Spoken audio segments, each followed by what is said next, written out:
Hello and welcome. Welcome back to our channel, the Freedom Network channel. I am your host as always, Renelle. Welcome. Welcome back. Come on in, family and friends. Come on in. Let's have a seat at the table.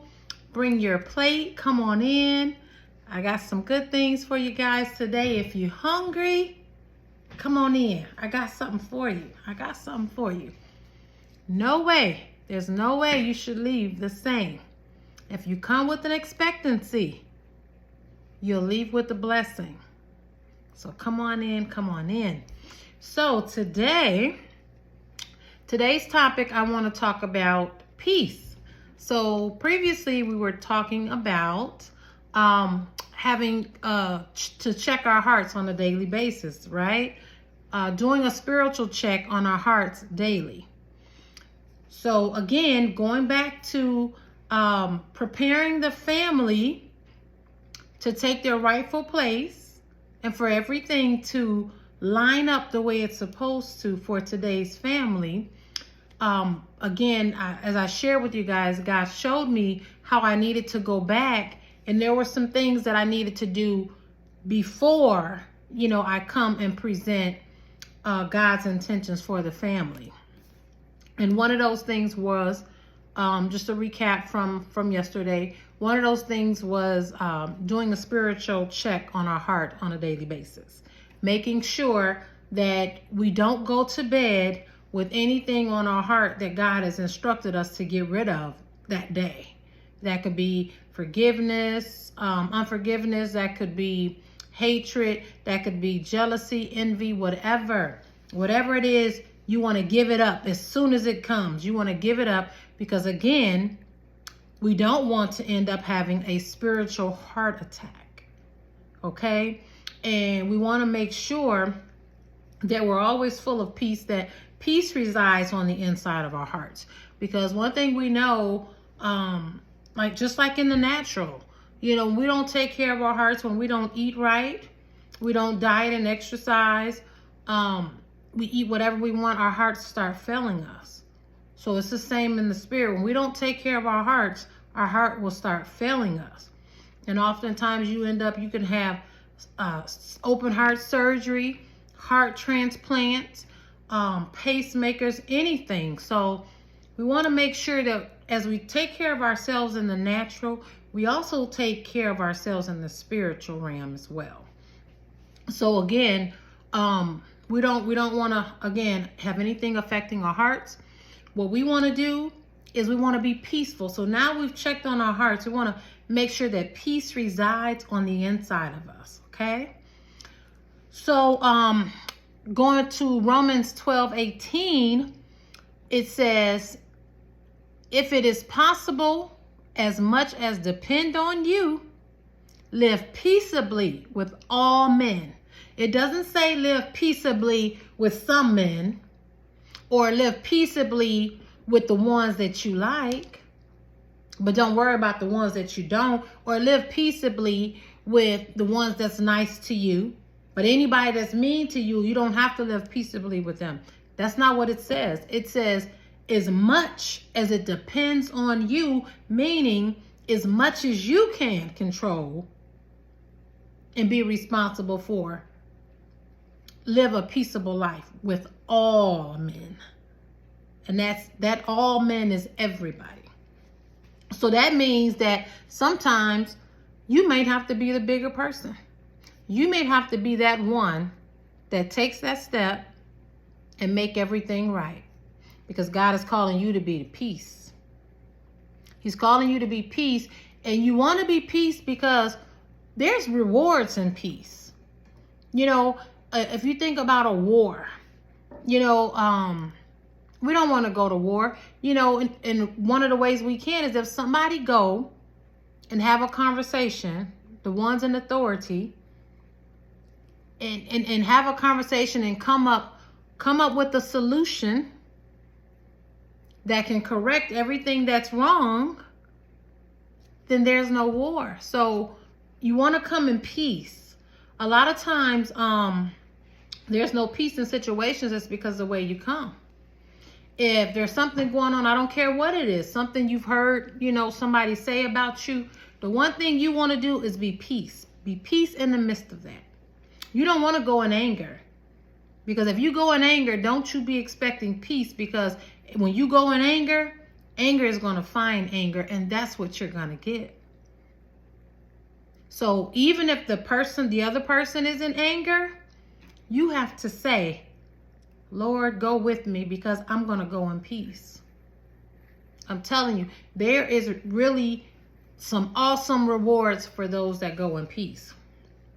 And as we know, one of the eight, the Beatitudes tells us, it says, blessed are the peacemakers, for they shall be called the children of God. And that's in, let me see, that's verse 9. Okay, so blessed are the peacemakers, they shall be called the children of God. And that should be a goal for each and every one of us. Each and every one of us, we should want to be called a child of God. But again, going in jealousy, envy, rage, hatred, going in all those things, because we're given a free will. So you have the opportunity to get back with somebody if that's what you choose to do. That opportunity and that door is always open. You can always treat somebody as though they treat you. But we know that that's not the best way, because what does that solve? That doesn't solve anything. So again, you want to be peace, and in that, there's going to be some things you're going to have to do that you don't want to do. And what I've been thinking about is, because again, as I always say, there's some things that I have to go back and make right. So I've been asking God to show me what it is that I need to do. And God said, sometimes you have to write a letter. Sometimes you have to send an email, or you may have to do a video. But if you know that person is going to be argumentative, I don't know if meeting with that person is going to solve anything, because what's going to happen when you say your side and they say their side, you're just going to be combative with each other. Sometimes when things have went on so long, because I was so convicted, I was listening to a message last night, and the pastor that was speaking, he said, I'm sorry. He said, I just got to tell you. He said, because I don't want you to be in error. He said, if you've been going for, if you have unforgiveness in your heart and there's something that you haven't dealt with and it's been 4 years, he said, that's not of God. And that is so true.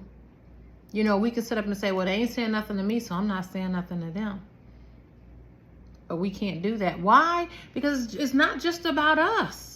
Again, when we start thinking about the whole scope of the thing, when we see everything, when you can look just past yourself and that person and the egos and the pride and stuff that's involved, when you start looking at how it's affecting your generation, the generation to come, and just the whole family, when you see how it affects that's when you should be able to say, you know what? Pride, I rebuke you. Ego, I rebuke you. All of that should be taking a back seat to peace. Somebody got to do it. Somebody got to do it. And when you go forth and do it, you never know. So you may have done it in that situation, but you don't realize you just blessed that person, because guess what? They want to be the bigger person as well. So now, if they get into it with somebody else, guess what they're going to do? They're going to say, I want to be the bigger person. And I must say, it really does feel good to be the bigger person, once you get past that pride and stuff like that. Or, they were wrong. They were 100% wrong. Yeah, maybe they were. That's not the argument here. The argument is there needs to be some forgiveness taking place. You don't want to do it, then I'll do it. You don't want to go, I'll go. Because God is looking for somebody that he can send out into the world to help inspire, uplift, and motivate his people to become better people? How can we build a strong family, everybody's household, strong family? We all come together united, but we don't have no peace in us. You know, our hearts is nasty. You know, bad words come out of our mouths. You know, there's no edifying each other. So again, these are some things that we have to take care of along the way. Keep in mind, we're still on this journey. We're going. But again, our goal is to be better. We want to be better. And the more we do this, the better we get at it. I will say, since I've started this series, I will say I've seen a change in me. I've seen a change in me. Why? Because I opened up my heart and I wanted to be the change. There was a change I wanted to see in this world, and I had to be it first. And that's not always easy, because sometimes we want to just go into a situation and it's already changed and we just adapt to that. We don't want to be the one to have to take the steps to change it, because that's the hard part. But you got to know, when you do that and when you're on that assignment, there's a great reward for that, because you just changed souls. You just changed souls. You just showed somebody love. Again, the one thing that changes everything. Love makes everything beautiful. I don't care what situation you go in. You could have just been mugged or robbed or beat, and you're hurting. But the minute somebody embraces you and they come to your aid and support you and love on you, that's what starts to heal you. That's where your healing comes from. So in order to, a lot of things within us that needs to be healed, those things aren't being healed because there's some things we gotta get right on the inside first. Yeah, there are some things we gotta get right on the inside, and you'll know when healing comes, because when God heals you, he also lets you know what he's taking out of you. He'll speak to you. He'll speak to your spirit. When you're being healed from envy and jealousy, God will show you. Start complimenting people more. And that's why I go all out of my way. All women, I have high respect for all women. All women are queens. They're beautiful. They're gorgeous. I started this, oh my God, I started doing that years ago when I first got on Facebook. Hello, beautiful. Hello, gorgeous. You know, and oftentimes people would tell me, why do you say that about everybody? Because that's what I see. I'm not looking for nothing else. They may be vindictive and evil, but guess what? I'm not looking for that, so I don't see that. I'm looking for beauty. I'm looking for that young lady to rise up and be great and be the queen that God has called her to be. So therefore, I'm speaking that. Even if I don't fully see that, I'm speaking that into existence. Because when anybody, any woman wins, we all win. So there's no need for us to compare ourselves to each other. So again, like I said, when God is healing your heart from that, he'll tell you that. You know, you'll hear that voice, compliment that lady. And it's like, wait, what? Compliment her, tell her she's beautiful. Go and hug that woman. Why? Because God is telling you this is what you have to do to get that out of you. And at that point, your healing has begun. Your journey of healing, the healing process has taken form. So you can't fight that when you feel that. You know, one of the ways of getting rid of jealousy, competition, and all of that, like I say it all the time, bless somebody else in their business. Compliment them on their business. If you know ways, hey, I know if you contact this person, they can do this and that for you. Do that for them. And you watch and see what happens for you. As you bless them, God blesses you. So some of us, yeah, you have your own business, and it's been a struggle. You know, everything you need to do, it's been a struggle. I'm trying to get the good people in here. I'm trying to make everything flow smoothly.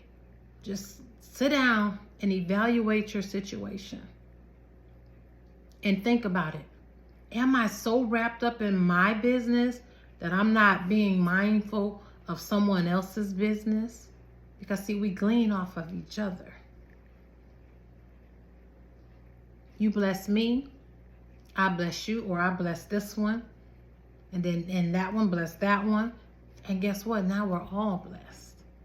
Like I always say, it's no fun being at the top all by yourself. How encouraging is that? So again, go out of your way to be a blessing to somebody.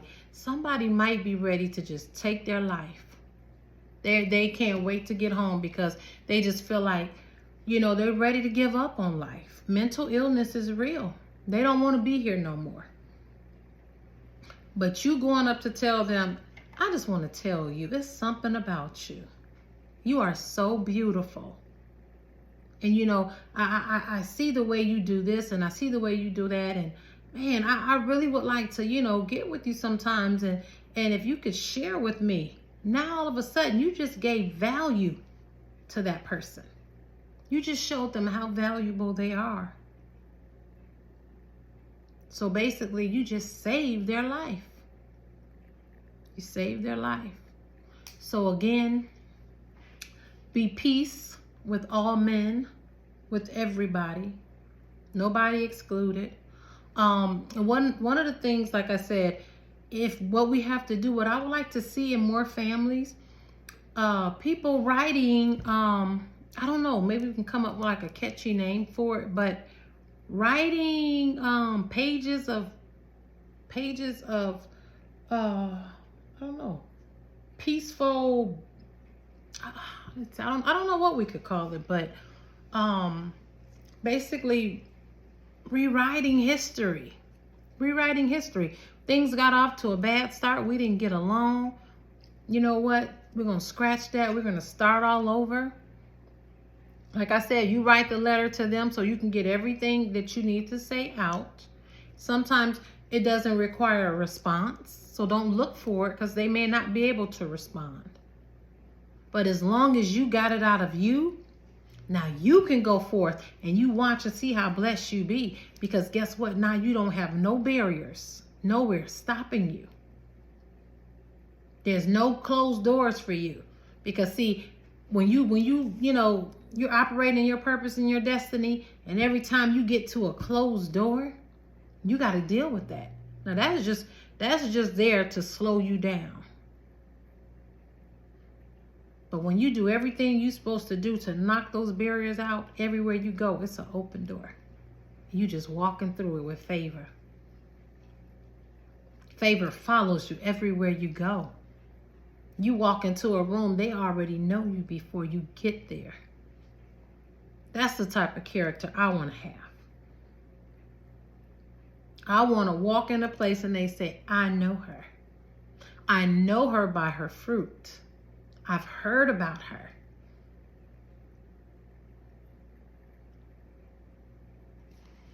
You know, I want to be celebrated and not tolerated. A lot of us don't realize it, but there are people in our life that just tolerate us. They just tolerate us because they hate to see us coming. Sometimes I hate to say it, but they do because they feel like we don't bring peace. I've had conversations with guys. Can you imagine being married and your husband feels like he can't even go home to peace? You don't know it. But that's his conversation outside the home. Man, I just want to go home and have peace. I can't go home and have peace because when I get there, she's waiting on me. She's nagging.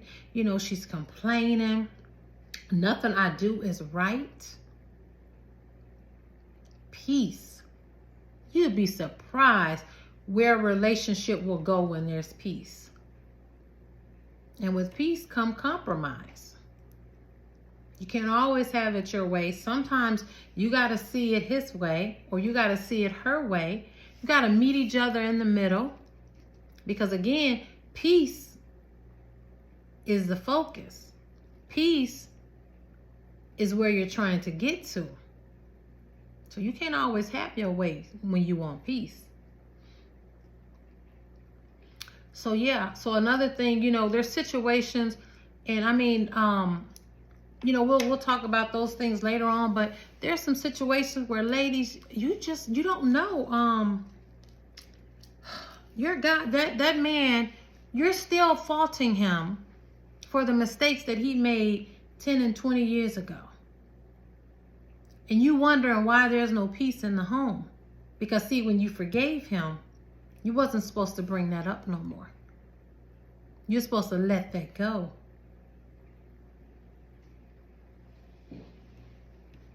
So whatever you have to do, you be peace in that home. You be peace in that home. That man will respect you. He will love you. He will honor you for the rest of your days. Why? Because you bring peace in the home. Peace is comfort. Peace is joy. He'll love to be around you. Can you imagine that? Being married to somebody that don't even want to be around you and you don't even know it. Because you're keeping them from seeing their mother. Keeping them from having a relationship with their father, their brothers. They can't even go and hang out with their cousins anymore. Or they had a child. That child is a part of them. But now they can't have no dealings with that child. Women, I'm telling you, I know it's a hard pill to swallow. But be peace even in that situation. And you watch and see. You will receive the reward. Everything that was done to you. You will receive the reward. That man will gain a whole nother level of respect for you. One, you stayed. You believed in your marriage. I don't care what happened. Okay, there's another child on the scene. I'm not leaving my marriage. I'm not leaving my home. But I will welcome this child into my home. Why? Because I need peace. My husband needs peace. When he don't have peace, I don't have peace. So whatever the situation is, if you love each other, work it out, talk it out. Who cares what other people saying? Because let me tell you, you think your life perfect, right? Guess what? They talking about you. They know your life not perfect. Just because you think there's nothing out there to be talked about. Let me tell you, when there's nothing out there to be talked about, people start making stuff up. So just know they're always talking. So who cares about what they think? It's about building. It's about what I'm building here. Okay? This is my business. This is my marriage. This is my family. And can't nobody build this thing up but me and my spouse. And to do that properly, I gotta have a happy house. So again, peace, it's very important. Don't be caught without it. You say you're a child of the Most High God, then peace should be your portion.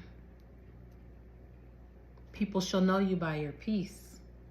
They shall call you peace.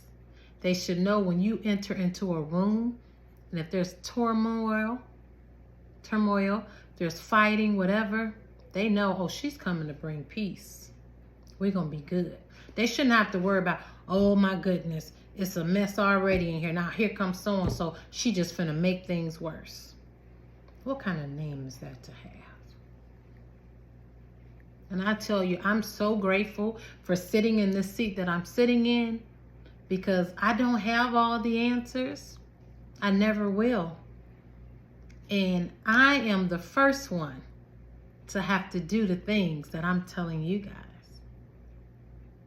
But I'm so grateful because I feel like a little kid in school, and God is teaching me. He's teaching me through love. He's instructing me through love, and I'm teaching back with love. I'm telling you, love is at the forefront of everything for me from here on out. It's nothing but love, because one thing I know, love truly does cover a multitude of sin, of everything. Everything will be better when you put love, you add love to it. Even your food, when you cooking your food, go in your kitchen and start cooking something when you mad and angry. Chances are you gonna forget an ingredient. You slapping that stuff together, you slamming the plate on the table because you mad, you ain't want to cook. But you go in that kitchen and you happy and you talking and asking everybody how their day is. You done went to the grocery store in peace and then took time and picked out all the ingredients, and you can't wait to go home and prepare that meal and serve it to your king and your children. You can't wait. You can't wait for them to sit down there. You sit there and you smiling because everybody's happy. They're full. That meal was cooked with love. Friendships that's based on love, they blossom, they grow. You can see it. You can see it everywhere you go. You know, I'm a part of a sisterhood circle. And when I tell you, when it's a birthday or something going on for one of us, you're gonna see the love. Because when we go out, we laugh, we eat good, we fellowship, we inspire, encourage, motivate, and uplift each other. We even make sure that if it's your birthday, we're gonna all look good for you. We're gonna all show up. This your birthday. We're going to celebrate you, and we're going to do it the right way. And why does that work for us? We've been friends, some of us, over 40 years. Because guess what? It was founded on love. It remains on love. Love is the foundation. So when we fall off and lose our way, when we come back to that foundation, we come back in love. So we can always bring it back together in love. Same with a marriage. If a marriage is formed on convenience, well, I'm going to get with her and I'm going to get with him because I ain't got to be paying rent over here by myself. You know, we're going to just come together. We're going to get rid of this place and get this place. And we're going to try to come together. We really can't stand each other. But, you know, this convenient for us right now. We're going to just see where this thing go. You'll be... chances are it's not going to go nowhere, okay? I'm not going to even sugarcoat it or lie, because it's going to always go back to the foundation. I'm not saying that it can't, because one thing can start off a way and it can change if both parties are willing, but it's so much better to build it on a firm foundation, which is love. It's so much better. Everything. Your relationships with your children. Start it on love. Show them how much you love them. Show them how honored you are to be their parent. Live a life before them that will make them proud to be your children. Live a life before them that will give them something to look forward to when they become an adult. When they have to make decisions, they'll think about, this is what my mama do. This is what my daddy do. This is how my daddy do it. You know, my daddy wasn't disrespectful. I'm not going to be disrespectful. My mama was always helpful. I got that from my mama. Peacemakers. That's what we got to be, y'all. Once we get that done, got our heart right, got some peace deep down on the inside of us, oh, we getting there. We're getting there, and our family's going to be blessed. So again, thank you guys so much. Thank you for your time. Thank you for your patience. I love you guys. And if you don't get nothing else today and leave with nothing else, leave away with a plate of peace. 'Cause that's going to take you a long way. God bless.